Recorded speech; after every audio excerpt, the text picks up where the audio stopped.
a great result today against Wasps. I imagine it's quite a satisfying way to bounce back from the defeat to Saracens. Yeah, definitely. Our first loss of the season is difficult for a team that's been winning so much. But all the best champions, you have to take a loss because it builds character in a way, and it makes you realise what you need to work on, because no matter how good you are, there's always stuff to work on. So last week was a big learning curve, and it gave us a week of training to put right for this game. And it looks like we came out and done it. Even from the first half to the second half, for us it was sort of two different games. So again, still learning in the first half, and then we put it all right in the second half, which is great. What were the main work-ons from last week after losing to Sarries? It was learning to adapt to other people's games, we want to work on our game, but if you've got sort of a line speed firing up at you, not letting you get the ball time, it's just learning how to work around and what to do, and then also working on our defence. So when we haven't got the ball, it's all about getting the ball back, but it's just about pulling together as a team, playing the game that we want to play, and being able to bring it forward. Yeah. And can you sum up the first half of the season now that you've played every Premier 15 side, and also for yourself personally, getting your first England cap and the deserved international recognition? It's been a pretty good season, I must say. As you say, getting my first England cap whilst I haven't actually been training during the week because I'm off learning how to be a firefighter with Kent Fire and Rescue. So I've not been at training as much as I would like to. So each game I'm learning during the game and learning how to be a better player within the game and putting it right again in the game. So it's been great, and it's a good boost for me personally because I know that I can do it. Whatever I put my mind to, I can do it. It's just about giving it the time, putting the effort in, putting the extras in, always learning, always taking tips from everybody, and sort of knowing what works best for you and being yourself, and it will come through. And yeah, we've had a great season so far. And how much have you learned, as you just said there, learned from other international players in the Harlequin squad, such as the Rachel Burfors and the Abby Scotts? How much have they played a part in your development?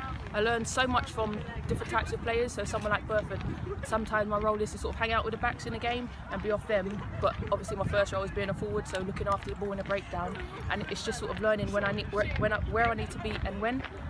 But again, it's just listening, constantly listening. So I listen to people like Rachel Burford and Abby Scott. Me and Abby Scott now have got a good relationship in terms of she ships the ball, she likes to give me the ball, go into contact, which is great because I like contact, and it's learning who you work best with. But I just keep listening to certain people and playing the game, learning how to play my game whilst listening to them and doing what needs to be done for the team. I've got a role in the team, so it's always best that you do your strong point, you do what you're chosen for, and even sort of in the England setup it's the same thing. Just do your best at what you do, and rather than don't try and sort of go too much outside the box. Just do your super strength, as it were. And how are you finding balancing training to be a firefighter and training on a rugby pitch, and all the S&C sessions and everything that comes with playing in this league? It must be a great exercise in time management. Yeah, it is. So I've got a good strength background anyway because of my history in athletics, so I can rely on that sort of in terms of having a foundation, but now it's just sort of keeping me ticking over because I have to still be physically fit for my job. So like working both of them, I still keep fit whilst working, even if I'm not here at training or in the gym. I'm still running around sort of in a full fire kit. So it's just about learning how to make the most of what you can do. But again, yeah, it's like say, it's great time management and learning what you can do and when.